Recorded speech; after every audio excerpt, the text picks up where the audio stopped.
السلام علیکم دوستو، کیسے ہیں آپ سب؟ میں زبینہ فیاض ایک بار پھر آپ کے ساتھ میں شروع کر رہی ہوں مرمِ کائزان بائی عریشہ پارٹ 13۔ فون اپنی جیب میں ڈالنے کی بجائے اس نے رسل کو فون کیا تھا۔ السلام علیکم قائزان، تم خیر و خیریت سے پہنچ گئے نا وہاں؟ میں نے ہوٹل روم بک کروا دیا ہے، تم لوگوں کو وہاں کوئی مسئلہ نہیں ہوگا اور کیب والا بھی ایئرپورٹ پر تمہیں مل جائے گا۔ رسل نے اسے تفصیل بتائی تھی۔ ریلیکس میرے بھائی، میں ہوٹل پہنچ چکا ہوں، یہاں ہوٹل کا کمرہ پہلے سے ہی بک ہے اور کیب بھی ہمیں لینے کے لیے وقت پر پہنچ گئی تھی، اور تم لوگ بھی سعودیہ کے لیے نکلنے کی تیاری کرو۔ اور ہاں، ڈبلیو کو اپنے ساتھ لے جاؤ، اسے چھوڑنے کی ضرورت نہیں۔ پہلے اس نے سوچا تھا کہ وہ ڈبلیو کو گھر پر ہی رہنے دے گا، لیکن اب اس نے سوچا تھا کہ وہ ڈبلیو کو ان کے ساتھ ہی سعودیہ بھیج دے گا۔ ترکی میں اس کے کوئی ذرائع نہ تھے اور نہ ہی وہ اپنے ایئرپورٹ جیٹ کا استعمال ترکی آنے جانے کے لیے کرتا تھا، لیکن سعودیہ سے مصر اور مصر سے کسی بھی عربی ملک جانے کے لیے وہ اپنے پرائیویٹ جیٹ کا استعمال کرتا تھا، جو اس نے صرف اور صرف ڈبلیو کے لیے ہی لے کر رکھا ہوا تھا تاکہ وہ اسے ہر طرف اپنے ساتھ لے کر جا سکے۔ یہاں اس کے ساتھ ڈبلیو نہیں آ سکتا تھا کیونکہ مریم اس سے خوفزدہ رہتی تھی اور باقی کام کے لیے اس نے رسل اور رفیل کو کہیں اور بھیجنا تھا، ورنہ جب بھی وہ ملک سے باہر جاتا تھا تو ڈبلیو کو اپنے ساتھ ہی لے کر جاتا تھا۔ لیکن یہاں اس کا خیال رکھنا اس کے لیے مشکل ہو جاتا، لیکن اسے اپنے دوستوں پر پورا یقین تھا۔ یقیناً وہ خود سے زیادہ اس کے بچے کا خیال رکھنے والے تھے۔ ہاں ٹھیک ہے، تم بالکل بے فکر ہو کر اپنا کام کرو، انشاءاللہ یہاں ہم سب کو سنبھال لیں گے، اس نے یقین دلایا تھا، جبکہ فون بند کرتے ہوئے قائزان کی نظر سامنے پھولوں کی شاپ پر گئی تھی۔ پہلے وہ کمرے میں جانے کے بارے میں سوچ رہا تھا، پھر خیال آیا کہ اپنی پھولوں جیسی بیوی کے لیے خوبصورت سا پھول تو وہ لے ہی سکتا ہے۔ اس نے کمرے میں قدم رکھا تو اسے کمرے میں خاموشی سی محسوس ہوئی تھی۔ کمرے کی لائٹ آف تھی، لیکن نائٹ بلب روشن تھا، اور لائٹ بلب کی روشنی میں وہ اپنی بیوی کو خواب خرگوش کے مزے لوٹتے ہوئے دیکھ چکا تھا۔ مسکراتے ہوئے لائٹ آن کرتا وہ اس کے قریب آیا تو دیکھا کہ وہ گہری نیند میں اتر چکی ہے۔ یقیناً اتنے لمبے سفر نے اس کو تھکا دیا ہوگا، لیکن وہ سو نہیں سکتی تھی کیونکہ وہ اسے یہاں سونے کے لیے نہیں بلکہ ہنی مون منانے کے لیے لے کر آیا تھا، اور اگر وہ اس وقت سو گئی تو وہ رات کو اپنا کام کس طرح سے کرے گا؟ سوری مرم بیبی، میں یہاں صرف ہنی مون کے لیے نہیں آیا بلکہ اپنا ضروری کام کرنے کے لیے بھی آیا ہوں، اور ابھی میں نے تمہیں سونے دیا تو رات کو تم نے مجھے بہت تنگ کرنا ہے، پھر میں اپنے کام کو وقت پر مکمل نہیں کر پاؤں گا۔ اور قائزان کاظمی اپنے کام وقت پر کرتا ہے، اس کے چہرے پر جا بجا اپنے لبوں کا لمس چھوڑتے ہوئے وہ اسے تھوڑی ہی دیر میں ہوش و حواس کی دنیا میں واپس کھینچ چکا تھا۔ یہ کون سا طریقہ ہے سوتی ہوئی بیوی کو تنگ کرنے کا؟ وہ جو ابھی نیند میں گئی تھی، خمار آلود نگاہیں کھولتے اس کی بے باکیوں کو اپنے جسم پر محسوس کرتی اٹھ کر پوچھنے لگی، ایک قائزان کاظمی کا طریقہ ہے، اور ویسے اسے رومانٹک طریقہ بھی کہا جا سکتا ہے۔ اسے کھینچ کر اپنی باہوں میں قید کرتے ہوئے وہ ایک جھٹکے میں اسے اپنے ساتھ بیڈ پر گرا چکا تھا۔ مجھے بہت زوروں کی نیند آ رہی ہے قائزان، میں ابھی کے لیے سو جاؤں؟ وہ اس کا چہرہ اپنے ہاتھوں میں تھامتے ہوئے بڑی معصومیت سے پوچھ رہی تھی۔ بالکل بھی نہیں، تم نہیں سو سکتی، اور ویسے بھی شوہر جاگ رہا ہو اور بیوی سوتی رہے، یہ کہاں کی فرما برداری ہے؟ بقول تمہارے، تم میری بہت فرما بردار بیوی ہو، وہ اسے اس کی پرانی باتیں یاد دلاتے ہوئے بولا تھا۔ آپ اپنی بیوی پر اتنا بڑا ظلم کریں گے؟ اس کے بے باک لبوں کا لمس اپنی گردن پر جا بجا بکھرتا محسوس کرتی وہ اسے سوال کرنے لگی۔ ہاں، میں بڑی خوشی سے اپنی بیوی پر یہ ظلم کروں گا، اور یہ ظلم کرتے ہوئے مجھے بالکل بھی ظالم والی فیلنگ نہیں آئے گی بلکہ ایک رومانٹک شوہر والی فیلنگ آئے گی۔ اب نو مور آرگیومنٹس۔ آپ بالکل بھی اچھے ہسبینڈ نہیں ہیں، اپنے کندھے سے شرٹ سرکتی محسوس کر کے وہ بے بسی سے بولی تھی۔ بالکل بھی نہیں، اس نے سکون سے اس الزام کو قبول کرتے ہوئے اس کی گردن پر اپنے بے باک لبوں کا لمس چھوڑا تھا، اور وہ پوری طرح بے بس ہوتی اپنا آپ اس کے حوالے کر گئی تھی۔ یہ کیا کر رہی ہو تم؟ وہ فریش ہو کر باہر نکلا تو سونے کی تیاریاں پکڑ رہی تھی۔ وہ فوراً اس کے سر پر سوار ہوا۔ مجھے نیند آ رہی ہے، اس نے بڑی معصومیت سے کہا تھا۔ ہم یہاں سونے کے لیے نہیں آئے بیوی، اس لیے جاگو اور اٹھ کر ذرا اس کھڑکی کا نظارہ تو لو، دیکھو کتنی خوبصورت جگہ ہے، اتنا خوبصورت نظارہ ہے، اور تم نے اپنے شوہر کے لائے ہوئے اس خوبصورت گلاب کو ایک نظر بھی نہیں دیکھا، بڑا ظلم ڈھایا ہے تم نے اس معصوم پر۔ وہ سرخ رنگ کا گلاب اس کی طرف بڑھاتے ہوئے بولا تھا۔ بہت بہت شکریہ، لیکن اس پر میں نے اتنا ظلم نہیں ڈھایا جتنا آپ مجھ پر ڈھا رہے ہیں۔ آپ مجھے سونے کیوں نہیں دے رہے؟ مجھے نیند آ رہی ہے، آپ مجھے سونے دے، پھر جاگ کرنا۔ میں آپ کو ایک بڑے مزے کی بات بتاؤں گی، وہ اسے لالچ دے رہی تھی۔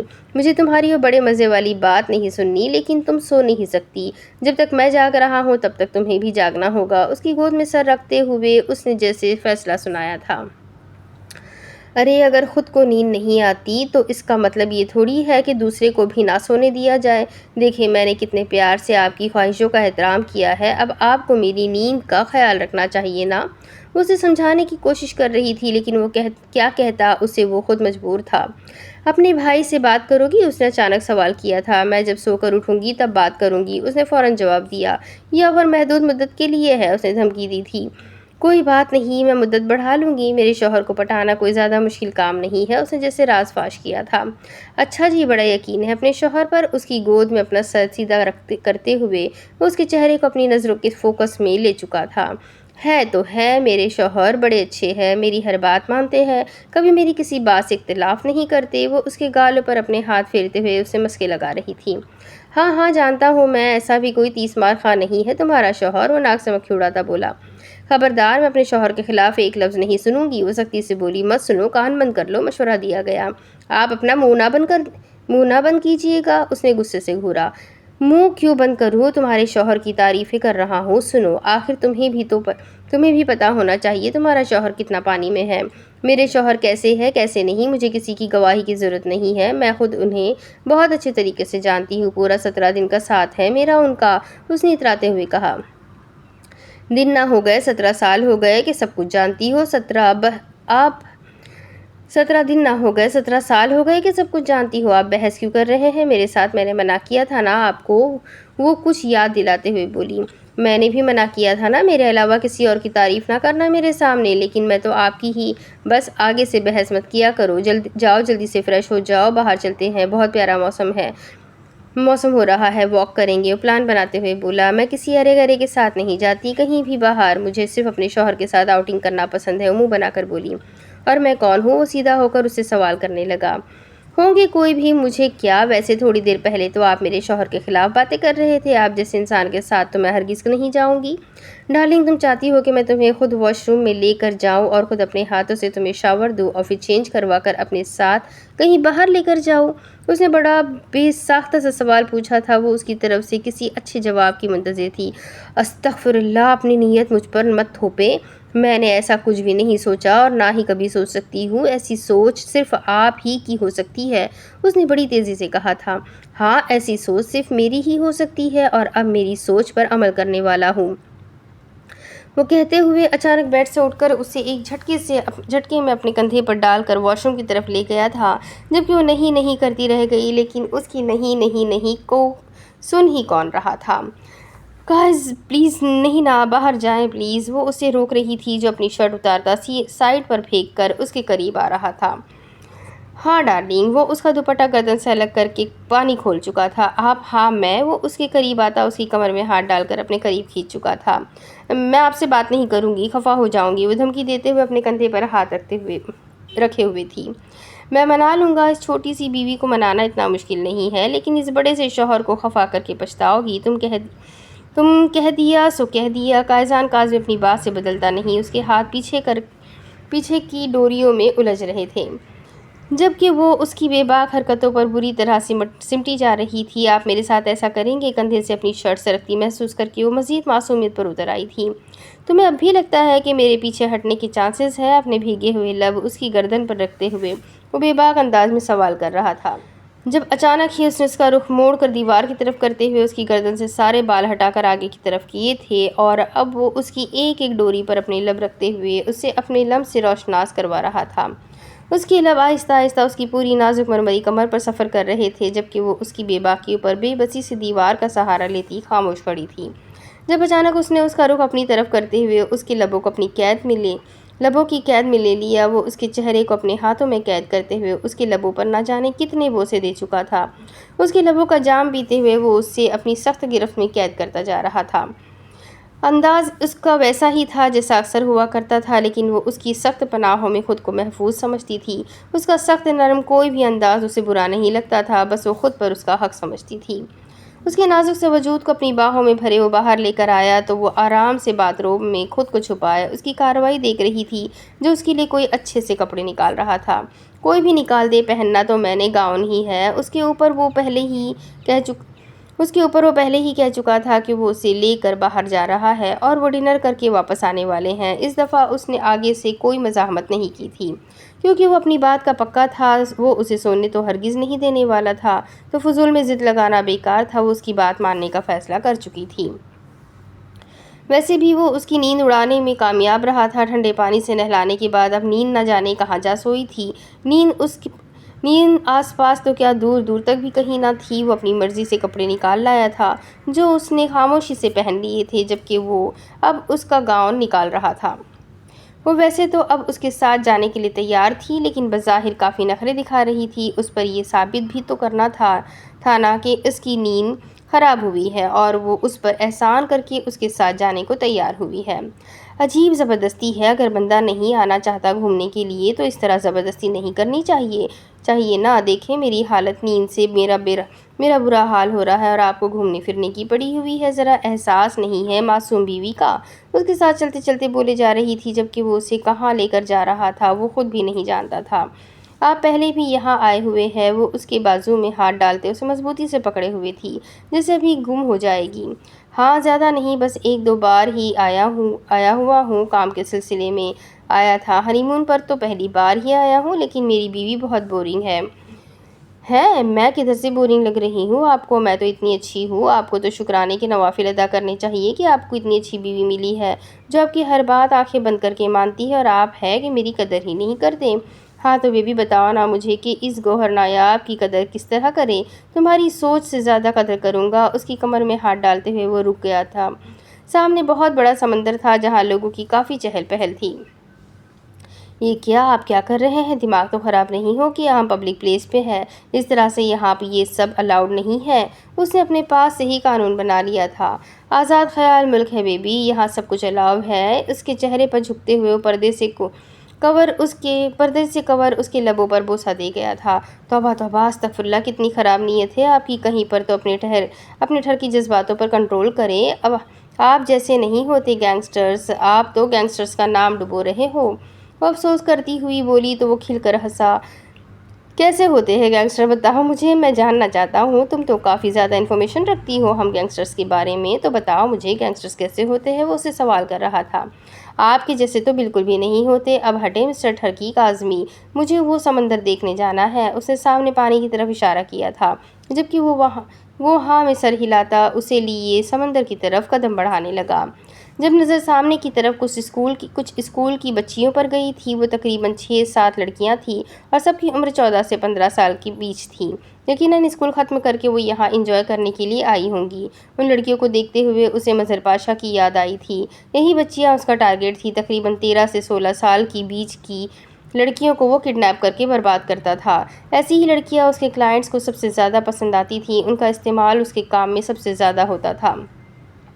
ارے کدھر گم ہو گئے؟ میں کب سے آپ سے باتیں کر رہی ہوں۔ دیکھیں کیا عجیب سی چیز کھا رہے ہیں سب، مجھے بھی کھانی ہے۔ اس نے سامنے ایک آدمی کو سمندر کے کنارے کھڑے دیکھا۔ اس کے پاس ایک بڑی سی تھالی تھی جس میں کچھ عجیب سا تھا جو وہ سب کو کھانے کے لیے دے رہا تھا، جس کی وہ لوگ پیمنٹ کر رہے تھے۔ بہت تیز مرچی ہوتی ہے اس میں، اس نے اسے پاس لے جاتے ہوئے پہلے ہی کہا تھا۔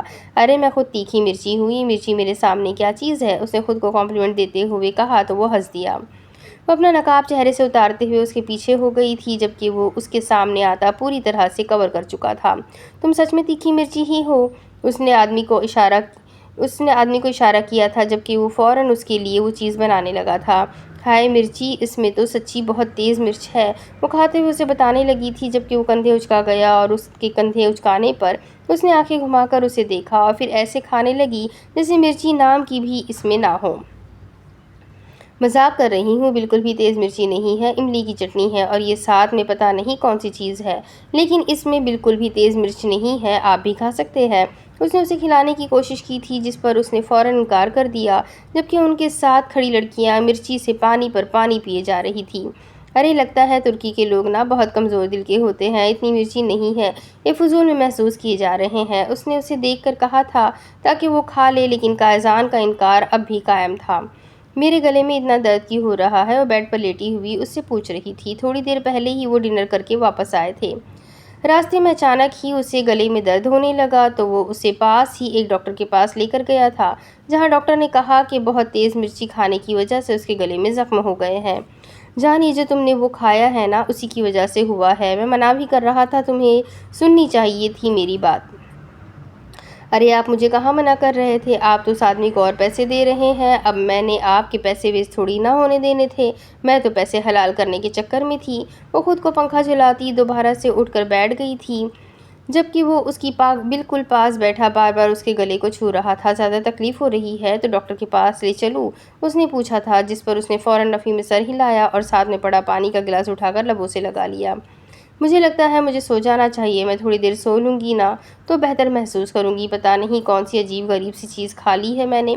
آئندہ ہم یہاں اسٹریٹ فوڈ سے کچھ نہیں کھائیں گے، کیا پتہ کون سی چیز سے ہم بیمار پڑ جائیں۔ ایک تو ہم پاکستانی لوگ بھی نا کتنے نازک ہوتے ہیں۔ وہ تیز تیز بولتی دوائی اٹھا کر چیک کرنے لگی تھی، جبکہ اسے اس کے دن والی بات یاد آئی تھی جب وہ کہہ رہی تھی کہ ترکی کے لوگ ضرورت سے زیادہ نازک ہے۔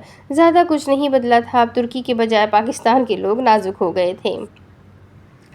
ہاں یہ میڈیسن لو ہو سکتا ہے، اس سے تم بہتر محسوس کرو، وہ خود ہی اس کے لیے دوائی ڈالتے ہوئے کہنے لگا تو اسے اپنے گلے میں کچھ ٹھنڈا سا محسوس ہوا تھا۔ ارے واہ، یہ دوائی تو بہت اچھی ہے، مجھے یقین ہے مجھے اس سے آرام ہو جائے گا۔ وہ بیڈ پر لیٹتے ہوئے بولی تو اس کے ساتھ ہی بیڈ پر لیٹتا ہے اور اسے اپنی باہوں کے گھیرے میں لے چکا تھا۔ وہ کافی زیادہ پریشان ہو گیا تھا، ابھی شام تک تو وہ بالکل ٹھیک تھی، اسے خود بھی بے احتیاطی نہیں کرنی چاہیے تھی، اس پر اسٹریٹ فوڈ کی چیزیں اثر کرتی تھی، یہ تو وہ جان چکا تھا، اور اب اس نے کبھی بھی اسے ایسا ویسا کچھ بھی نہ کھانے دینے کا فیصلہ بھی کر لیا تھا۔ اس کا ارادہ 12 بجے کے بعد نکل کر اپنا کام کرنے کا تھا، لیکن اب تقریباً 12:45 بج رہا تھا، نہ تو مریم سو رہی تھی اور نہ ہی وہ اپنے کام کے لیے جا سکتا تھا، جبکہ فی الحال اسے بھی مریم کی تکلیف سے زیادہ اور کسی چیز کی پرواہ نہ تھی۔ رات تقریباً 2 بجے کا وقت تھا، وہ آہستہ سے اس کے قریب سے اٹھ کر کمرے سے باہر نکلا تھا۔ ہوٹل کی راہداری میں بالکل سناٹا چھایا ہوا تھا، وہ کسی کی بھی نظر میں آئے بغیر تیزی سے اپنے کمرے سے نکلتا ہوٹل سے بھی باہر نکل گیا تھا۔ اس کا ارادہ اپنا کام مکمل کر کے جلد سے جلد واپس آنے کا تھا۔ اس کے دماغ میں فی الحال یہ سوچ بھی تھی کہ کہیں اپنی تکلیف کی وجہ سے مریم کی آنکھ نہ کھل جائے، اسی لیے اس نے اپنے آپ کو صرف آدھے گھنٹے کی ڈیڈ لائن دی تھی، اس نے اسی ڈیڈ لائن میں واپس آنا تھا۔ ٹھک ٹھک ٹھک، کمرے میں عجیب طرح کی آواز آ رہی تھی، ایسی عجیب اور خوفناک آواز اپنے آس پاس سنتے ہوئے اس آدمی کی آنکھ کھل گئی تھی جو بیڈ پر پرسکون نیند سو رہا تھا۔ تم کون؟ وہ آدمی گھبرایا ہوا بیڈ پر سے اٹھ کر سامنے بیٹھے اس آدمی کو دیکھ رہا تھا جو زمین پر اپنا بڑا سا چھرا پوری شدت سے مار رہا تھا۔ قائزان کاظمی، لوگ مجھے درندے کے نام سے بھی جانتے ہیں، اپنا تعارف کرواتے ہوئے اس نے وہ الاشر اس آدمی کی طرف پھینکا تھا جو اس کے کندھے کے بیچوں بیچ جا کر لگا۔ وہ در سے کہرا کر بیڈ سے اٹھتا باہر کی طرف بھاگنے کی کوشش کرنے لگا۔ وہ تیزی سے بھاگ کر دروازے تک آیا تھا، لیکن بہت کوشش کے باوجود بھی دروازہ کھل نہیں رہا تھا۔ وہ تیزی سے دروازہ بجانے لگا، چیخنے لگا، چلانے لگا، لیکن باہر سے کوئی آواز سنائی نہیں دے رہی تھی، ہر طرف سناٹا تھا۔ نہ ہی وہ آدمی کو جانتا تھا اور نہ ہی اس نے اسے پہلے کبھی کہیں دیکھا ہوا تھا، بس اسے دوپہر میں پاشا کا فون آیا تھا کہ کوئی قائزان کاظمی نام کا آدمی اسے ختم کرنے کے لیے آیا ہے اور اس کے پہلے 15 دنوں میں وہ اس ہر انسان کو ختم کرے گا جو اس سارے کام میں اس کا ساتھ دے رہے ہیں۔ یقیناً سب سے پہلا نمبر اسی آدمی کا آیا تھا، اس وقت اپنی جان بچانے کے لیے اسے کرتب دکھا رہا تھا۔ دیکھو تم جو کوئی بھی ہو، تم میرا وقت برباد کر رہے ہو، زندہ تم رہ نہیں سکتے اور نہ ہی میں تمہیں زندہ چھوڑوں گا، تو بہتر ہے کہ یہ پکڑن پکڑائی کا کھیل بند کرو اور واپس یہاں میرے پاس آ جاؤ۔ وہ اسے بیڈ پر بیٹھنے کا اشارہ کر رہا تھا جب اس آدمی نے اچانک ہی سائیڈ دراز سے پستول نکالتے ہوئے اس پر نشانہ باندھنا چاہا، لیکن اس سے پہلے ہی وہ اپنی پستول نکالتا اس پر نشانہ لگا چکا تھا۔ تقریباً 2:30 بجے کے قریب مریم کی آنکھ کھلی تو اس نے فوراً سب سے پہلے اپنے دائیں سائیڈ ہاتھ کیا تھا۔ جہاں اسے قائزان کا وجود محسوس ہوا تو اگلے ہی لمحے وہ اس کے سینے پر سر رکھتے ہوئے دوبارہ سے آنکھیں بند کر گئی تھی، جبکہ وہ اس کے گرد اپنا حصار مضبوط کرتا خاموشی سے اسے خود میں قید کر گیا تھا۔ اس کے سامنے اس کے وفادار ساتھی کی لاش پڑی ہوئی تھی، وہ خاموشی سے بیٹھا اسے دیکھ رہا تھا، جبکہ اس آدمی کی بیوی بچے اس کی لاش پر بیٹھے بری طرح سے رو رہے تھے، تڑپ رہے تھے۔ شاید وہ اس آدمی کے کاموں کے بارے میں نہیں جانتے تھے۔ فون بجنے پر اس نے فوراً فون اٹھایا، انجان نمبر تھا لیکن پھر بھی اس کے لیے انجان نہیں تھا۔ ہیلو، کون بات کر رہا ہے؟ اس نے جیسے ہی فون کیا دوسری طرف سے فون اٹھا لیا گیا تھا، یقیناً وہ اس کا نمبر پہچان چکا تھا۔ اب تک تو تمہیں میرا نام یاد ہو جانا چاہیے تھا، ویسے لاش کا ڈیزائن پسند آیا یا نہیں؟ اس نے پرسکون انداز میں سوال کیا تھا۔ یہ تم نے اچھا نہیں کیا قائزان کاظمی، تم نہیں جانتے کہ اس کے لیے تمہیں کتنی بڑی قیمت چکانی پڑ سکتی ہے۔ مظہر بادشاہ نام ہے میرا، تم نہیں جانتے کہ تم نے کس کے ساتھ پنگا لیا ہے، تیار ہو جاؤ اپنے انجام کے لیے۔ وہ غصے سے ڈرا رہا تھا، جبکہ اس کے انداز پر دوسری طرف سے قائزان کا کہا بے ساختہ تھا۔ تمہارے علاقے میں آ کر تمہارے آدمی کو ڈھونڈ کر، بلکہ تمہیں پہلے بتا کر کہ میں تمہیں مارنے کے لیے آیا ہوں، تم میرا کچھ نہیں اکھاڑ پائے، اور تمہیں لگتا ہے کہ تمہارے فون پر ان بچوں والی دھمکیوں سے میں ڈر جاؤں گا۔ کم آن مظہر پاشا، ایسی بچوں والی حرکتیں کرتے تم اچھے نہیں لگتے۔ کوئی تو اپنے سٹینڈرڈ جیسی دھمکی دو، اتنے بڑے بے غیرت ہو تم، تھوڑا سا تو تمہیں سینسیبل ہونا چاہیے، کچھ تو ایسا بولنا چاہیے کہ میں ڈر جاؤں، میرے اندر گھبراہٹ آ جائے کہ مظہر پاشا سے پنگا لے کر میں نے کوئی بہت بڑی غلطی کر دی ہے۔ لیکن تمہارے پاس تو وہی تھرڈ کلاس ایکشن فلموں والے ڈائیلاگز ہیں۔ خیر، میں نے تم سے یہ پوچھنے کے لیے تو فون کیا ہی نہیں تھا کہ تمہیں لاش کا ڈیزائن پسند آیا یا نہیں، بلکہ میں تو تم سے یہ پوچھنا چاہتا تھا کہ یہاں جو سامنے الائٹ اسکول ہے، وہاں تمہاری بچی 9th کلاس کی اسٹوڈنٹ ہے نا؟ کل میں نے اسے بیچ پر دیکھا تھا، اپنے کچھ دوستوں کے ساتھ، بڑی پیاری لگ رہی تھی۔ ویسے تمہارے ذہن میں خیال نہیں آیا کہ تمہارے کلائنٹس کے لیے تمہاری بیٹی سے بہتر اور کوئی نہیں ہوگا؟ بکواس بند کر، تیری ہمت کیسے بھی میری بیٹی پر اس طرح کی بات کرنے کی؟ وہ غصے سے آپے سے باہر ہونے کو تھا۔ جس طرح تمہاری ہمت ہوتی ہے کسی دوسرے کی بیٹی کو اٹھا کر اپنے جیسے جانوروں کے سامنے ڈالنے کی، جس طرح تم سودا کرتے ہو دوسروں کی بیٹیوں کی زندگی کا، ان کی سانسوں کا، ان کی عزت کا، بالکل اسی طرح تمہاری بیٹی کے ساتھ بھی تو ہو سکتا ہے۔ سیم ایج ہے تمہاری بیٹی کی بھی، تمہیں عادت ہے نا 13 سے 16 سال کی لڑکیوں کو اٹھا کر انہیں بے آبرو کرنے کی، تو تمہاری بیٹی کی عمر 14 سے 15 سال ہی ہے۔ یہ تو پرفیکٹ ہے تمہارے کام کے لیے، اسے کیوں نہیں ڈالتے اپنے جیسے جانوروں کے سامنے؟ وہ بولے جا رہا تھا جبکہ مظہر پاشا کا غصے سے برا حال ہو رہا تھا۔ اس کا بس نہیں چل رہا تھا کہ اگر قائزان اس کے سامنے ہوتا تو لمحوں میں اسے موت کے گھاٹ اتار دیتا۔ آج رات 1 بجے رائٹ ہائی وے پر تمہارے دوسرے آدمی کی لاش تم تک پہنچ جائے گی۔ تمہیں اس لیے پہلے انفارم کر رہا ہوں کہ اس کی لاش کو اٹھا لینا، یہ نہ ہو کہ پولیس والوں کے ہاتھ لگ جائے، اور اگر اس کی لاش پولیس والوں کے ہاتھ لگ گئی تو تمہارا نام آنے میں بھی زیادہ وقت نہیں لگے گا۔ میں نہیں چاہتا کہ 15 دن سے پہلے تم پولیس کے ہاتھ لگ جاؤ، کیونکہ تم جیسی ضلالت کو میں خود اپنے ہاتھوں سے ختم کرنا پسند کروں گا۔ اس نے کہتے ہوئے فون بند کر دیا تھا، جبکہ دوسری طرف سے مظہر پاشا کی حالت خراب ہونے لگی تھی۔ اسے اس شخص کا ڈر نہیں تھا، بس وہ اس شخص کو جلد سے جلد اپنے سامنے لا کر اسے موت کے گھاٹ اتار دینا چاہتا تھا۔ مرم اپنے بالوں میں کب سے اس کی انگلیوں کو چلتے ہوئے محسوس کر رہی تھی۔ اٹھ کر باہر گیا تھا۔ تقریباً 15 منٹ کے بعد اس کی واپسی ہوئی تو وہ ایک بار پھر سے اس کے قریب چلا آیا۔ ایک بار پھر سے اس کے ساتھ لیٹتے ہوئے وہ اس کے بالوں میں انگلیاں چلانے لگا۔ اس کی طرف کروٹ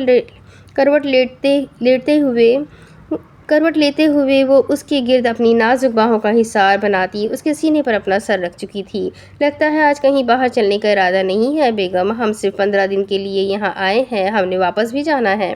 تم نے کیا یہ ہنی مون ٹور سو کر برباد کرنا ہے؟ وہ بے حد نرمی سے اس کے کانوں میں گنگناتے ہوئے بولا۔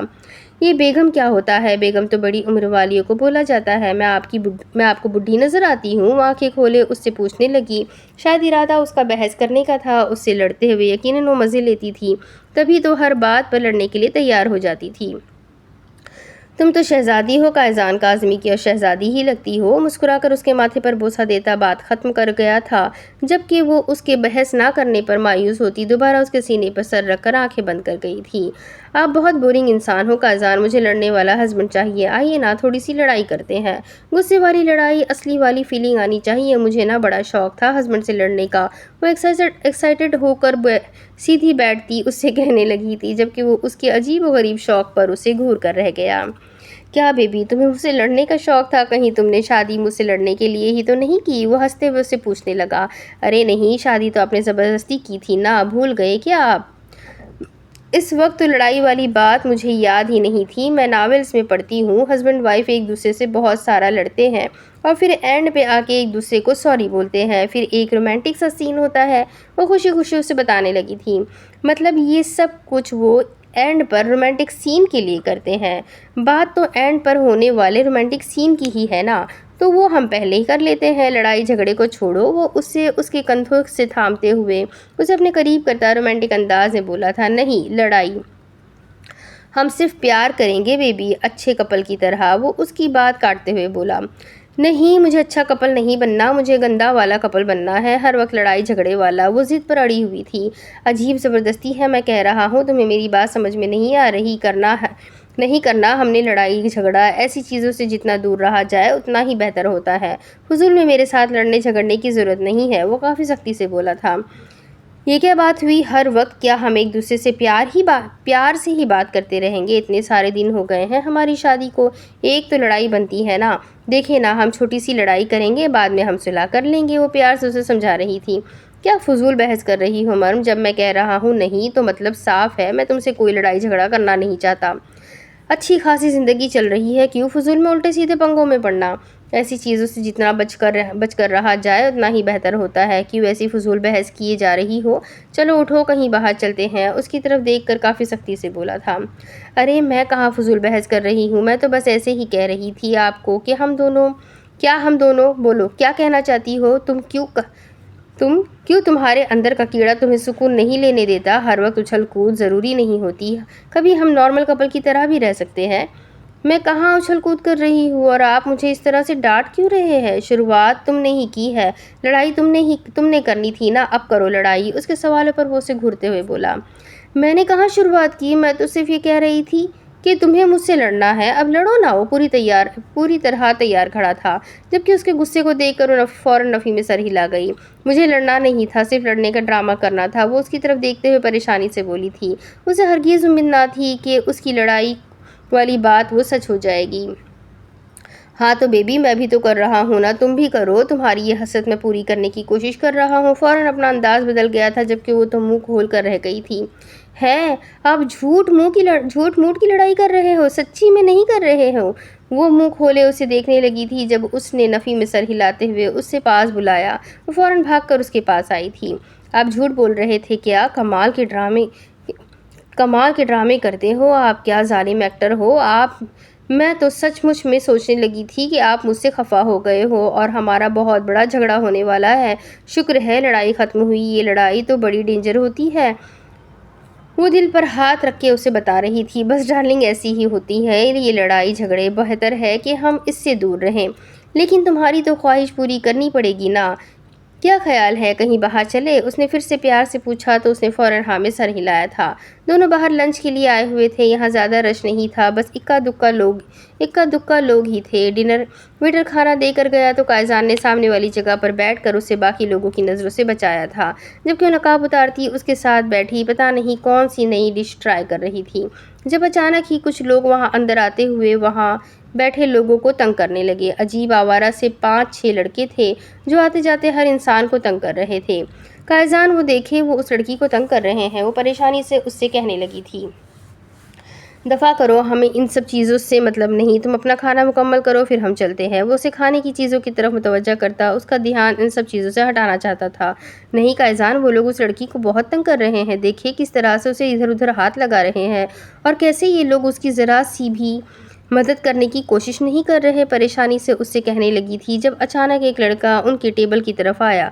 اس نے جلدی سے اپنا نقاب کرنے کی کوشش کی تھی، لیکن اس نے آ کر اس کا ہاتھ پکڑ کر ترکش زبان میں کچھ کہا تھا جو اسے بالکل سمجھ نہیں آیا، لیکن جس انداز میں اس نے اس کا ہاتھ پکڑا تھا وہ اسے سچ مچ میں پریشان کر گیا تھا۔ اس نے اسے دیکھ کر کچھ کہا اور پھر مرم کو اپنی طرف کھینچنے ہی لگا، لیکن اس سے پہلے قائزان اس کا ہاتھ تھام کر ٹیبل پر رکھتا، اسی ٹیبل سے کانچ کی بوتل اٹھا کر توڑتے ہوئے اس آدمی کے پورے ہاتھ کے بیچ میں گاڑ گیا تھا۔ وہ آدمی در سے کر رہا اٹھا تھا، لیکن قائزان نے اسے چھوڑا نہیں، بلکہ دوسرا وار اس کے ہاتھ پر کرتے ہوئے وہ پوری کی پوری بوتل اس کے ہاتھ میں گاڑ گیا۔ اپنے دوست کی یہ حالت دیکھتے ہوئے دوسرا لڑکا بھی بھاگتے ہوئے اس تک آیا تھا، لیکن اس سے پہلے کہ وہ قائزان پر حملہ کرتا وہ دوسرے ہاتھ سے اس کی گردن دبوچتا اسے اتنے زور سے زمین پر پٹک چکا تھا کہ اس کی حالت وہیں خراب ہو گئی۔ اپنے 2 دوستوں کی خراب حالت دیکھ کر آگے وہ باقی تینوں ایک ساتھ اس پر حملہ کرنے کے لیے آئے تھے، لیکن ان سب کی بھی وہی حالت ہوئی تھی جو باقی سب کی ہو رہی تھی، جبکہ سب سے پہلے جس نے ان پر حملہ کیا تھا وہ اب تک ٹیبل پر بری حالت میں تڑپ رہا تھا۔ کیونکہ اس کا ایک ہاتھ قائزان نے اب تک اس بوتل سے بری طرح سے کچلا ہوا تھا۔ اگر وہ ذرا سا بھی ہلتا تو تکلیف سے اس کی حالت خراب ہونے لگتی، جبکہ ساتھ ہی قائزان نے اس پر اپنے گھٹنے کا وزن ڈال رکھا تھا، جس کی وجہ سے وہ بھاگ نہیں پا رہا تھا۔ چھوڑ دیجیے اسے۔ پولیس کے اچانک آ جانے سے کافی ہلچل مچ چکی تھی۔ وہ سب لوگ پولیس کو گواہی دے رہے تھے کہ یہ لڑکے ہی آ کر انہیں برے طریقے سے تنگ کر رہے تھے، جبکہ قائزان اب تک اس لڑکے کو چھوڑنے کے لیے تیار نہیں تھا۔ مرم نے آگے بڑھتے ہوئے اس سے کہا تھا۔ اس نے ایک نظر مرم کو دیکھا اور پھر اسے عجیب سے طریقے سے زمین پر پھینک دیا۔ وہ بری طرح زمین پر تڑپنے لگا تھا۔ قائزان کا غصے سے برا حال ہو رہا تھا، اس کی آنکھیں سرخ انگارہ ہو رہی تھی۔ اسے یقین تھا کہ مرم اسے نہ روکتی تو یقیناً وہ اس لڑکے کو جان سے مار ڈالتا۔ اس لڑکے کی حالت بہت خراب ہو گئی تھی۔ وہ لوگ آپس میں باتیں کر رہے تھے کہ شاید اب وہ لڑکا بچ نہیں سکتا، یقیناً وہ لڑکا مر چکا ہے، کیونکہ جس انداز میں زمین پر گرا تھا، تھوڑی دیر تڑپ کر وہ پوری طرح سے بے جان ہو چکا تھا۔ لیکن ایسا کیسے ہو سکتا تھا؟ قائزان نے نہ تو اس کے گلے کو گھونٹا تھا اور نہ ہی اسے جان سے مارنے کی کوشش کی تھی۔ پھر اس کے ساتھ ایسا کیا کیا تھا کہ وہ اس طرح سے مرنے کے قریب پہنچ گیا؟ اب ان سب کی باتوں کو مرم سمجھ تو نہیں پا رہی تھی، لیکن وہ قائزان کے ساتھ واپس ہوٹل جانے کا کہہ رہی تھی، کیونکہ وہ یہاں اب مزید نہیں رکنا چاہتی تھی۔ جبکہ قائزان ان سب لوگوں کی باتوں کو نظر انداز کرتے ہوئے اس کے ساتھ ہوٹل واپس جانے کے لیے نکلا تھا۔ آپ کو کیا ضرورت تھی اس آدمی کو اتنا زیادہ مارنے کی؟ اگر وہ مر جاتا تو حالت دیکھی تھی آپ نے اس کی، کیسے بے ہوش پڑا ہوا تھا۔ وہ کمرے میں آتے ہی اسے کہنے لگی تھی۔ وہ اس واقعے سے کافی زیادہ پریشان تھی۔ ریلیکس ہو جاؤ جان، ایسے لوگوں کو کچھ نہیں ہوتا، انہیں عادت ہوتی ہے ڈرامے کرنے کی، وہ اسے لے کر کمرے کے اندر آتے ہوئے کہنے لگا، جبکہ وہ اب تک بہت زیادہ گھبرائی ہوئی تھی۔ اس نے اس کے قریب آتے ہوئے آہستہ سے اسے تھام کر اپنے سینے سے لگایا تھا، جبکہ اس کے سینے پر سر رکھتے ہوئے وہ اس کے گرد اپنی باہوں کا حصار مضبوط کر چکی تھی۔ اس نے اسے سچ مچ میں ڈرا دیا تھا۔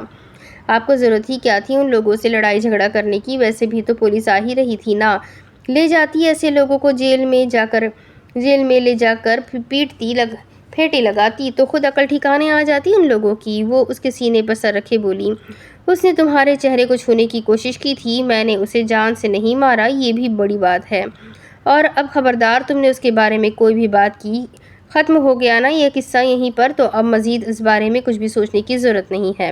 مجھے ڈر لگ رہا ہے قائزان، پتہ نہیں مجھے کیوں ایسا محسوس ہو رہا ہے کہ کچھ برا ہونے والا ہے، کیا آپ کو ایسا نہیں لگتا؟ وہ اس سے پوچھنے لگی۔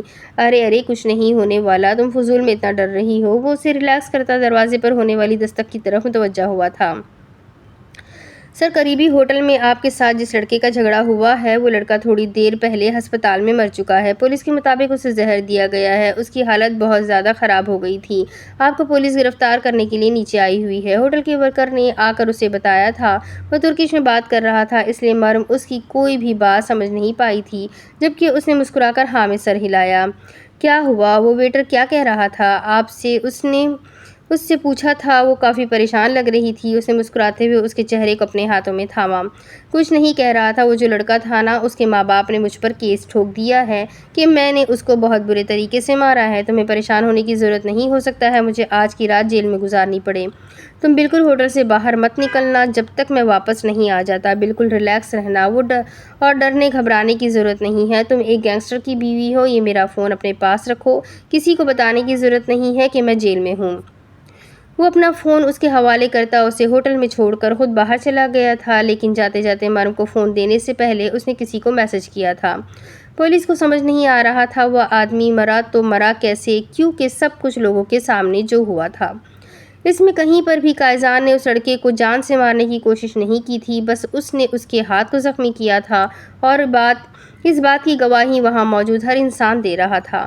وہاں کے جتنے بھی لوگوں کو گواہی کے طور پر بلایا گیا تھا، سب کا یہی کہنا تھا کہ قائزان نے صرف اس کے ہاتھ کو پکڑا ہوا تھا، اس نے اسے مارنے کی کوشش ہرگز نہیں کی تھی۔ سی ٹی وی فوٹیج بھی سامنے آ چکی تھی جس میں قائزان اسے مار ہرگز نہیں رہا تھا، اس نے صرف اپنی بیوی کو پروٹیکٹ کرنے کے لیے اس آدمی پر حملہ کیا تھا۔ یہ سب چیزیں ہی سب کو کنفیوز کر چکی تھی۔ قتل کس طرح سے ہوا تھا کوئی نہیں جانتا تھا، جبکہ وہ بالکل ریلیکس تھا۔ پیپر تیار کروائے گئے تو پتہ چلا کہ یہ جو آدمی مارا گیا ہے یہ 2 لڑکیوں کا ریپ کر چکا تھا، اس پر 2 کیسز چل رہے تھے، لیکن امیر باپ کا بیٹا ہونے کی وجہ سے کوئی بھی اس پر ہاتھ نہیں ڈال پایا تھا، اور اب اس کی موت ہوئی تھی تو اتنی اچانک کہ کسی کو پتہ بھی نہ چلا۔ اس لڑکے کا باپ اس سے ملنے کے لیے آیا تو اس پر چلاتا ہی رہا کہ وہ اسے ساری زندگی کے لیے جیل میں پھنسا دے گا، اسے جیل سے باہر نہیں آنے دے گا، اس نے اس کے بیٹے کا قتل کیا ہے، وہ اسے آسانی سے معاف نہیں کرے گا، وغیرہ وغیرہ۔ لیکن قائزان خاموشی سے ڈیسک پر بیٹھا اس کی ساری باتیں سنتا رہا تھا۔ پولیس نے کہا تھا کہ یہ بات ثابت ہو چکی ہے کہ قائزان نے کسی بھی طرح کا کوئی قتل نہیں کیا، بلکہ وہ جو بھی کر رہا تھا سیلف ڈیفنس میں کر رہا تھا۔ وہ لڑکے وہاں موجود بہت لوگوں کو تنگ کر رہے تھے اور آخر اس لڑکے کی موت اسی طرح سے آئی ہوئی تھی، حالانکہ قائزان کو کسی بھی طرح کے کیس میں شامل نہیں کیا جا رہا تھا۔ لوگوں کے مطابق اس نے کچھ نہیں کیا تھا، وہ آدمی خود اپنی موت مرا تھا، لیکن اس کے باوجود بھی اسے ایک رات جیل میں گزارنی تھی تاکہ صبح قانونی کارروائی کے بعد اسے چھوڑا جا سکے۔ لیکن یہاں مسئلہ یہ تھا کہ آج رات 1 بجے مظہر پاشا کے آدمی کو ٹھکانے لگانے کے لیے مظہر پاشا کو انفارم کر چکا تھا۔ اب اگر وہ اس جگہ پر نہ پہنچا تو یہ مظہر پاشا کے ساتھ وعدہ خلافی ہوگی، اور قائزان کاظمی کبھی کسی کے ساتھ وعدہ خلافی نہیں کرتا۔ رات تقریباً 1 بجے کا وقت تھا، وہ لوگ پہلے سے ہی ہائی وے پر کھڑے تھے، وہ لوگ جاننا چاہتے تھے کہ آخر قائزان کاظمی کون ہے۔ مظہر پاشا پچھلے 2 دنوں سے یہ نام سن کر پک چکا تھا، اسے ہر جگہ اس آدمی کے بارے میں پتہ کرنے کی کوشش کی تھی، لیکن بس اتنی انفارمیشن ملی تھی کہ وہ مصر کا گینگسٹر ہے اور یہاں صرف اور صرف اسے ختم کرنے کے لیے آیا ہوا ہے۔ اس کی پہنچ اس کی سوچ سے زیادہ تھی، وہ اتنا تو سمجھ چکا تھا کہ جو اسے مارنے کے لیے یہاں تک آ گیا تھا اسے آسانی سے چھوڑنے والا نہیں تھا، لیکن وہ ہاتھ پر ہاتھ رکھ کر اپنی موت کا انتظار نہیں کر سکتا تھا۔ وہ وہاں بیٹھا قائزان کے آنے کا انتظار کر رہا تھا، اسے یقین تھا کہ وہ اس کے کسی دوسرے آدمی کو مارنے کے لیے یہاں ضرور آئے گا۔ اس کے 4 آدمی اس کے پاس ہی تھے، باقی ایک آدمی تو پرسوں رات قائزان کے ہاتھوں مارا گیا تھا، لیکن اپنے باقی کسی بھی آدمی کو مرتے نہیں دیکھنا چاہتا تھا۔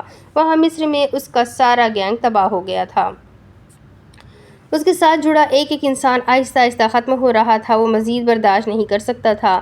اسے کل ہی خبر ملی تھی کہ سعودیہ میں اس کے ایک آدمی کا بہت بڑا ایکسیڈنٹ ہو جانے کی وجہ سے موقع پر ہی وفات ہو گئی ہے، لیکن شاید وہ قدرتی موت تھی کیونکہ قائزان کاظمی ایک ہی تھا اور اس وقت وہ ترکی میں تھا، وہ یقیناً وہاں سعودیہ میں نہیں ہو سکتا تھا، اسی لیے وہ اسے ختم کرنے کے لیے آج یہاں آیا ہوا تھا۔ اس کے ساتھ 4 لوگ اس کے ساتھ تھے، جبکہ ایک بہت بڑا گینگ بھی تھا، وہ سب مل کر آج قائزان کو ختم کرنے والے تھے۔ انہیں یقین تھا کہ آج قائزان کاظمی زندہ ہرگز بچ کر نہیں جائے گا یہاں سے، اور اسی یقین کے ساتھ وہ سکون سے اس کا انتظار کر رہے تھے جب تیزی سے ایک بائک ان کی طرف آتا ہوا نظر آیا۔ شک کی بنا پر اس نے اپنے آدمیوں کو سامنے سے آنے والے بائک کی طرف متوجہ کیا تھا، وہ سب لوگ ہی سامنے سے آتے قائزان کاظمی کو ختم کرنے کے لیے تیزی سے بائک سٹارٹ کر چکے تھے۔ وہ سب لوگ لمحے میں اسے دبا چکے تھے، اس پر گولیوں کی بوچھار کرتے ہوئے وہ اسے چیر کر رکھ دینا چاہتے تھے، جب اچانک پیچھے سے ایک زوردار چیخ کی آواز آئی۔ اس کا وہ آدمی جسے مارنے کی بات قائزان نے کی تھی وہ زمین پر پڑا تڑپ رہا تھا، اس کا گلا کٹ چکا تھا۔ نیکسٹ یو، اس نے ایک آدمی کی طرف اشارہ کرتے ہوئے کہا اور اگلے ہی لمحے موٹر سائیکل پر سوار ہوتے ہوئے وہاں سے نکلا۔ وہ سب لوگ اس کے پیچھے اپنے موٹر سائیکل دوڑانے لگے تھے، جب وہ ایک جگہ سے موٹر کاٹتا تیزی سے واپس آیا تھا اور اس دوسرے بائیکر کو ہاتھ دیتا اپنے ساتھ موٹر سائیکل پر سوار کرتا۔ موٹر سائیکل کی سپیڈ بڑھا چکا تھا، یقیناً وہ بلٹ پروف جیکٹ کی وجہ سے اس آدمی کو کوئی بھی گولی نقصان نہیں پہنچا پائی تھی، جبکہ جاتے جاتے وہ اسے آنکھوں سے ہیلمٹ ہٹا کر اشارہ دے گیا تھا۔ وہ آدمی رکے نہیں بلکہ تیزی سے اس کے پیچھے بھاگے تھے، لیکن لمحوں میں ہی وہ سامنے سے آتے پولیس اسٹیشن کے اندر غائب ہوا تھا۔ وہ یہاں کیا کر رہا تھا، وہ پریشانی سے سوچتا رہ گیا۔ صبح کا وقت تھا، وہ بہت پریشان تھی، ساری رات قائزان واپس نہیں آیا تھا اور یہ عجیب سی جگہ تھی، وہ یہاں کے بارے میں کچھ بھی نہیں جانتی تھی، نہ جانے قائزان کہاں پر تھا، نہ جانے پولیس اسٹیشن کہاں پر تھا۔ قائزان نے اسے منع کیا تھا کہ کسی کو بھی اس بارے میں پتہ نہیں چلنا چاہیے، تو اس نے اپنے بھائی سے رات 1-1.5 گھنٹہ بات کی، لیکن اسے بتایا ہی نہیں کہ قائزان اس وقت جیل میں ہے۔ اس وقت بھی وہ بہت زیادہ پریشان تھی، اپنا نقاب سیٹ کرتے ہوئے اس نے یہی سوچا کہ پولیس اسٹیشن چلی جائے گی۔ اب وہ اتنی بھی ان پڑھ گوار تو نہ تھی کہ ترکی کی پولیس اسٹیشن کو ڈھونڈ نہ پاتی۔ ہاں وہ یہ کر سکتی تھی مانا کہ وہ کبھی گھر سے اکیلی باہر نکلی نہیں تھی، لیکن اب وہ ہاتھ پر ہاتھ رکھ کر نہیں بیٹھ سکتی تھی۔ اپنے آپ کو ٹھیک سے پردے میں چھپاتے وہ کمرے سے نکل گئی تھی، ارادہ پولیس اسٹیشن جانے کا تھا۔ ساری قانونی کارروائی ختم کر کے وہ صبح کے وقت ہی ہوٹل پہنچ چکا تھا، لیکن ہوٹل آنے پر اسے پتہ چلا کہ اس کی بیوی تو تھوڑی دیر پہلے کہیں باہر جانے کے لیے نکل چکی ہے۔ وہ پریشان ہو گیا تھا، یہاں اس کے ہزاروں دشمن تھے، جگہ جگہ لوگ اس کی طاق میں بیٹھے ہوئے تھے اور اس کی بیوقوف بیوی ہوٹل سے نکل چکی تھی۔ اس نے بتایا بھی تھا کہ چاہے کچھ بھی ہو جائے، نہ تو وہ ہوٹل سے باہر نکلے گی اور نہ ہی اس کے جیل والی بات کسی کو بتائے گی، لیکن یہاں تو اس لڑکی نے الٹا ہی کر دیا تھا، وہ خود کہیں غائب ہو چکی تھی۔ وہ پاگلوں کی طرح ہوٹل سے نکلتے ہوئے ترکی کی سڑکیں چھاننے لگا۔ تھوڑی ہی دیر میں وہ ہر طرف اپنی مرم کا پتہ لگا چکا تھا، لیکن مرم نہ جانے کہاں گئی تھی۔ کسی نے کہا تھا کہ گرے رنگ کی نقاب میں پوری طرح سے کور لڑکی کو میٹرو میں کسی طرف جاتے دیکھا ہے۔ اس نے وہی پی سی او سے بار بار مرم کو فون کرنے کی کوشش کی تھی، لیکن فون بجتا رہا، اٹھایا کسی نے بھی نہیں، شاید وہ اپنا فون بھی ہوٹل کے روم میں چھوڑ کر گئی تھی۔ وہ پاگلوں کی طرح ہر طرف اسے تلاش کرتا رہا، صبح سے شام، شام سے رات ہو چکی تھی، لیکن مرم کا کہیں کوئی اتا پتہ نہ تھا۔ اب اس کا غصے سے برا حال ہو رہا تھا، آخر کہاں چلی گئی تھی یہ لڑکی جو اسے نہیں مل رہی تھی۔ کل سے لے کر اب تک اس نے ایک سیکنڈ بھی اپنے آپ کو بے بس محسوس نہیں کیا تھا، لیکن مرم کی ان چند لمحوں کی جدائی نے اسے پوری طرح سے بے بس کر دیا تھا۔ شاید وہ پولیس اسٹیشن گئی ہوگی اسے ڈھونڈنے کے لیے، ایک امید کے ساتھ وہ جلدی سے اٹھ کر پولیس اسٹیشن پہنچا تھا، لیکن یہاں آ کر پتہ چلا کہ وہ یہاں بھی نہیں آئی۔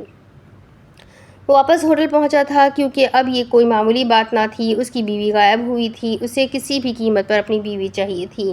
شاید اب اسے پولیس میں رپورٹ کرنی ہوگی۔ وہ اپنی ہی سوچوں کے ساتھ واپس لوٹا تو اسے باہر ٹیبل پر بیٹھے ہوئے دیکھا۔ اکثر شام کے وقت کچھ کپلز وہاں بیٹھ کر انجوائے کرتے تھے۔ شاید وہ اس کے آنے کا انتظار کر رہی تھی۔ اس کے آتے ہی مینیجر نے اسے دیکھ کر اشارہ کیا تھا کہ اس کی بیوی لوٹ کر آ چکی ہے۔ ایک نظر اسے دیکھتا وہ غصے سے اس کی طرف بڑھا تھا، اس کا غصے سے دماغ خراب ہو چکا تھا، وہ خود بھی نہیں جانتا تھا وہ کیا کر رہا ہے۔ اس کے پاس آتے ہوئے اس نے ایک ساتھ نہ جانے کتنے ہی تھپڑ اس کے منہ پر دے مارے تھے۔ وہ جو پہلے ہی اسے اپنی طرف آتے دیکھ کر اٹھ کر کھڑی ہوئی تھی، اس کی اس بے ساختہ حرکت نے اسے بھی ہلا کر رکھ دیا تھا۔ اس کا نقاب چہرے سے کھل چکا تھا، لیکن قائزان رکا نہیں، بلکہ ایک زوردار تھپڑ اس کے منہ پر مارتا اسے بالوں سے کھینچ کر اپنے قریب کر چکا تھا۔ کیا کہا تھا میں نے؟ کیا کہا تھا کہ ہوٹل سے باہر مت نکلنا؟ میری بات سمجھ میں نہیں آ رہی تھی تمہیں؟ کیا بکواس کر کے گیا تھا میں کہ چاہے کچھ بھی ہو جائے تم ہوٹل سے باہر نہیں نکلو گی؟ تمہیں پاگل لگتا ہوں کہ گدھا لگتا ہوں تمہیں؟ جو تم پر فضول میں پابندیاں لگا رہا ہوں، جتنی زندگی کی سانسیں نہیں لی ہے تم نے، اس سے زیادہ دشمن ہے میرے اس شہر میں۔ وہ غصے سے آپک ہوتا جا رہا تھا۔ جب ہوٹل کے کچھ لوگوں نے اسے آ کر ہٹانا چاہا، ان لوگوں نے اسے بتانا چاہا کہ اس طرح بیوی پر ہاتھ اٹھانا قانونی جرم ہے جو اسے کسی بھی بڑی مصیبت میں پھنسا سکتا ہے، جبکہ ان لوگوں کو دھکا مارتے ہوئے وہ اس کا ہاتھ تھامے گھسیٹتے ہوئے اپنے ساتھ ہوٹل کے اندر لے گیا تھا۔ اس کا حجاب بری طرح سے کھل کر اس کے کندھے پر جھول رہا تھا، جبکہ وہ اسے روکنے کی کوشش کر رہی تھی، لیکن وہ رکنے کی بجائے بس تیزی سے اسے گھسیٹتے ہوئے کمرے میں لے گیا تھا، جبکہ وہاں نہ جانے کتنے ہی لوگ یہ تماشا دیکھتے ہوئے ایک دوسرے سے باتیں کرنے میں مصروف ہو گئے تھے۔ قائزان پلیز میری بات تو سنیں۔ وہ اسے اپنے ساتھ اندر گھسیٹ کر لایا تھا۔ اسے ایک طرف کرتے ہوئے اس نے دروازہ اتنی زور سے بند کیا کہ مرم کا دل کانپ کر رہ گیا۔ کیا بات سنوں میں تمہاری؟ ہاں بولو، کون سی بات کرنا چاہتی ہو تم؟ میں نے تم سے کیا کہا تھا؟ چاہے کچھ بھی کیوں نہ ہو جائے تم ہوٹل سے باہر نہیں نکلو گی۔ سمجھ میں نہیں آئی تھی تمہیں میری بات؟ کیا بے وقوف ہوں میں جو تمہیں ہوٹل کے روم میں قید کر کے جاؤں گا؟ کوئی وجہ ہی تھی مرم، ورنہ میرا دماغ خراب نہیں ہے جو تمہیں اس کمرے میں چھوڑ کر جاتا۔ وہ غصے سے پاگل ہو رہا تھا، جبکہ وہ خاموشی سے اسے سن رہی تھی۔ اپنا غصہ کنٹرول کرنے کی خاطر وہ تیزی سے دائیں بائیں گھومنے لگا، لیکن اس کا غصہ کم ہونے کا نام نہیں لے رہا تھا۔ مرم کو اس سے خوف محسوس ہو رہا تھا۔ اس سے پہلے وہ کب اس پر اس طرح سے چلایا تھا؟ کب اس نے اس پر ہاتھ اٹھایا تھا؟ وہ تو اتنی محبت سے بات کرتا تھا، اتنے ناز و نخرے اٹھاتا تھا اس کے، وہ تو اس سے اونچی آواز میں بھی بات نہیں کرتا تھا، اور آج وہ اچانک سے بدل گیا تھا۔ کچھ دیر کے لیے اپنی شکل مت دکھانا مجھے، ورنہ کوئی بہت بڑا نقصان کر دوں گا میں، اپنا وہ غصے سے کہتا تیزی سے بالکنی کی طرف آتا، وہیں رک کر اپنی تیز چلتی سانسیں بحال کرنے لگا، جبکہ مرم وہیں کانپتے ہوئے بیٹھ کے کونے میں بیٹھ گئی تھی۔ وہ مجھے منع کر کے گئے تھے تو مجھے خود ہی خیال رکھنا چاہیے تھا۔ اگر وہ منع کر کے گئے تھے تو ضرور کوئی وجہ ہی تھی۔ میں کتنی پاگل ہوں، کبھی گھر سے اکیلی نہیں نکلی، اور یہاں شوہر کے منع کرنے کے باوجود بھی پولیس اسٹیشن ڈھونڈنے نکل گئی، اور اتنا سب کچھ ہو جانے کے باوجود بھی مجھے پولیس اسٹیشن ملا ہی نہیں۔ صبح سے شام تک اس میٹرو میں دائیں بائیں ہوتی رہی۔ میں اتنی پاگل تھی کہ مجھے میٹرو روک کر نیچے تک اترنا نہیں آتا، اور میں چلی تھی خود کو عقلمند ثابت کرنے کے لیے۔ میرا دماغ خراب تھا۔ اگر قائزان خود کہہ کر گئے تھے کہ وہ واپس آ جائیں گے تو مجھے بیوقوفی نہیں کرنی چاہیے تھی نا۔ وہ خود تو کہہ کر گئے تھے کہ وہ صبح ہی واپس آ جائیں گے، اور مینیجر بھی انگلش میں یہی بتا رہا تھا کہ میرے جانے کے فوراً بعد وہ لوٹ آئے تھے۔ لیکن میرا دماغ کام کہاں کرتا ہے، الٹے سیدھے ہر کام میں تو میں ماہر ہوں نا۔ اب کیا ہوگا، وہ تو مجھ سے روٹھ گئے ہیں، بات بھی نہیں کر رہے، اتنی زور سے تھپڑ مارا مجھے۔ اس کی بات تو بعد میں ہوگی، میں تھپڑ والی بات جانے نہیں دوں گی، لیکن ابھی میں ان کو مناؤں کیسے؟ وہ تو میری طرف دیکھ بھی نہیں رہے، بات بھی نہیں کر رہے، بلکہ وہ تو بالکنی میں پکے جم ہی گئے ہیں۔ اب ان کو میں واپس روم میں کیسے لے کر آؤں؟ جاتی ہوں، ان سے بات کرنے کی کوشش کرتی ہوں۔ اس نے خود میں ہمت پیدا کرتے ہوئے بیڈ سے اٹھنا چاہا تھا، لیکن پھر اچانک ہی اپنے گال پر پڑنے والا تھپڑ یاد آیا اور فوراً واپس بیٹھ گئی تھی۔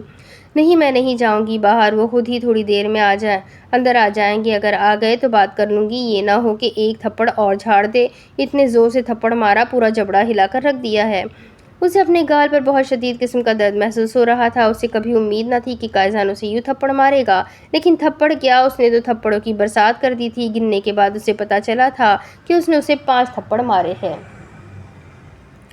اور ان تھپڑوں نے اس کے منہ کو اچھا خاصا سجا دیا تھا۔ خیر، وہ غلطی پر تھی اور اپنی غلطی کو قبول بھی کر رہی تھی۔ اس کا شوہر ایک گینگسٹر تھا جس کے دشمنوں کی تعداد گنتی میں نہیں کی جا سکتی تھی، اور اس طرح سے یوں اٹھ کر باہر چلے جانا یقیناً اسے بہت زیادہ غصہ دلا گیا تھا، لیکن پھر بھی وہ اس تھپڑ کو بھلانے والی نہیں تھی۔ اس کا غصہ ایک دفعہ ٹھنڈا ہو جائے، وہ ان تھپڑوں کا انتقام تو پکا لے کر ہی رہنے والی تھی۔ لیکن فی الحال اسے قائزان سے ڈر بھی بہت لگ رہا تھا، اور اپنے چہرے پر جلن بھی محسوس ہو رہی تھی۔ اب اس کے آگے کی کہانی میں آپ کو اگلی قسط میں سناتی ہوں کہ مریم کیسے منائے گی اپنے شوہر کو، کیا قائزان کا غصہ ٹھنڈا ہوگا، اور پھر مریم اپنے تھپڑوں کا بدلہ اس سے کیسے لے گی۔ تو یہ جاننے کے لیے میرے ساتھ بنے رہیں، اگلے ویڈیو میں پھر ملیں گے۔ تب تک کے لیے اپنا خوب سارا خیال رکھیں، ویڈیو کو ضرور لائک کریں، چینل کو سبسکرائب کریں، بیل آئیکن کو ضرور دبا دیں۔ ملتے ہیں اگلے ویڈیو میں، تب تک کے لیے اپنا خوب سارا خیال رکھیں، مجھے بھی دعاؤں میں یاد رکھیں۔ اللہ حافظ۔